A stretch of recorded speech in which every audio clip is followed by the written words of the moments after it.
நீங்கள் பானிபூரி லவ்வரா மசாலா பூரி லவ்வரா சொல்லுங்கள். நம்ம பெங்களூர் ஸ்டைல் பானிபூரி வந்து செய்யலாம். அதுக்கு ஒரு மிக்ஸி ஜாரில் ஒரு 3 தக்காளியை போட்டுக்கலாம்,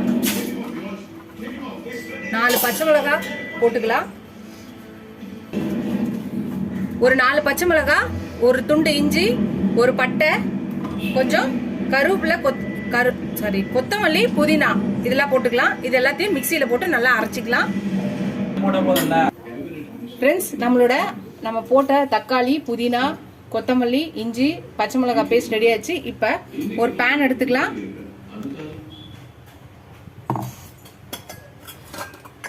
கொஞ்சம் ஆயில் ஊத்திக்கலாம்.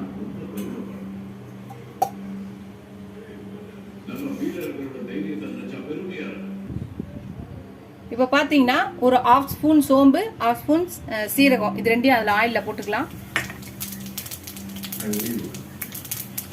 இப்போ அரைச்சி வச்சிருந்த பேஸ்ட்டை ஊற்றிக்கலாம்.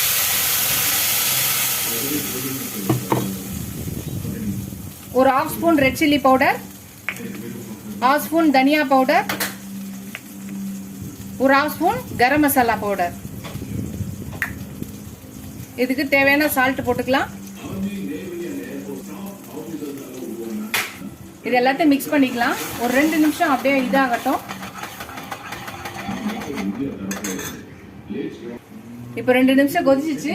இப்போ நம்ம ஊற வச்ச பட்டாணி, உருளைக்கிழங்கு ரெண்டையும் ஊற வச்சு உப்பு போட்டு வேக வச்சு எடுத்துருக்கேன். நல்லா வேக வச்சு எடுத்துருக்கோம்.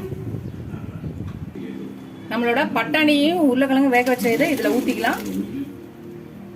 நம்மளுக்கு தேவையான தண்ணியை ஊற்றிக்கலாம். இதில் நான் கொஞ்சோண்டு கழுவி ஊற்றிக்கிறேன். அவ்வளோதான். இதை நல்லா மிக்ஸ் பண்ணலாம். ஒரு 5 நிமிஷம் நல்லா கொதிக்கிட்டோம். அதுக்கப்புறம் நம்ம பார்க்கலாம். ஃப்ரெண்ட்ஸ், நம்மளோட Bangalore style street style masala panipuri சுண்டல் செய்கிறோம். அதுக்கு நம்ம ரெடி பண்ணோம்ல, அந்த சுண்டல் ரெடி ஆயிடுச்சு. இப்போ ஒரு பவுலில் சர்வ் பண்ணிடலாம். ஃப்ரெண்ட்ஸ், ஒரு பவுல் எடுத்துக்கலாம். அதில் பானிபூரி அப்பளத்தை நொறுக்கி போட்டு சுண்டல் போட்டுக்கலாம். கொஞ்சம் கார்ன் சிப்ஸ் போட்டுக்கலாம், கொஞ்சம் மிக்சர் போட்டுக்கலாம், கொஞ்சம் ஆனியன் போட்டுக்கலாம், கொஞ்சம் டொமேட்டோ போட்டுக்கலாம். அவ்வளோதான் ஃப்ரெண்ட்ஸ், நம்மளோட பெங்களூர்